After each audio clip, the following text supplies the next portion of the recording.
If pth, qth and rth term of AP are A, B and C, pth term को small a से denote किया गया है, qth term को small b से and rth term को small c से, और हमें प्रूव करना है a into Q minus R plus b into R minus P plus c into P minus Q is equal to 0। First term को हम स्मॉल a से नहीं डिनोट कर सकते क्योंकि यहाँ पर सिंबल पहले यूज है, तो हम कैपिटल A से डिनोट कर लेते हैं और कॉमन डिफरेंस को स्मॉल d से डिनोट कर लेते हैं। तो an का फॉर्मूला क्या होता है? an का फॉर्मूला है हमारे पास a plus N minus one into D. तो यहाँ देखो a को हमने कैपिटल A से डिनोट किया है, pth term p minus one into D. Next a into a plus Q minus one into D is equal to b and rth term r minus one into D is equal to c। अब जो आपने prove करना है आप left hand side लिखो और values put कर दो, b into R minus P plus c into P minus Q. a की वैल्यू क्या है? a plus P minus one into D into Q minus are.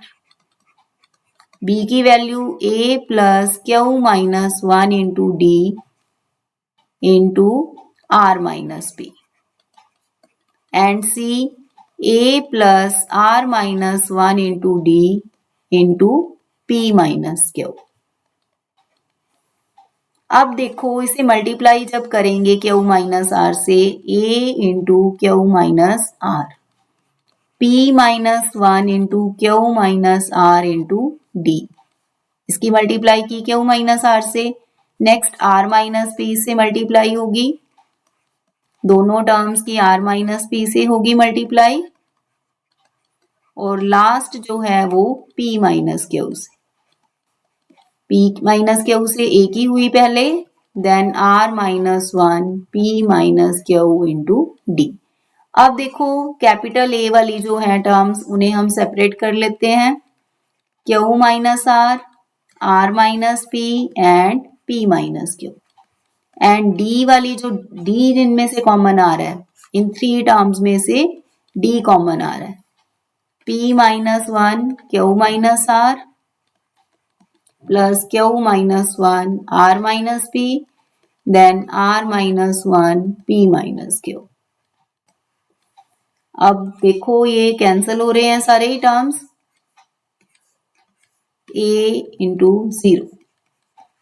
अब आप मल्टीप्लाई करो p Q p r minus Q plus r। अब देखो Q की multiply r से, Q R minus Q P minus r plus p, then r से करो P R minus Q R minus p plus Q.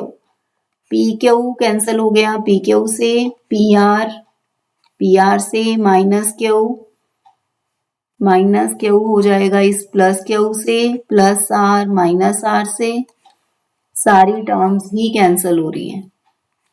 तो ये हमारे पास right hand side 0 के इक्वल, यही हमें प्रूव करना था। Thank you.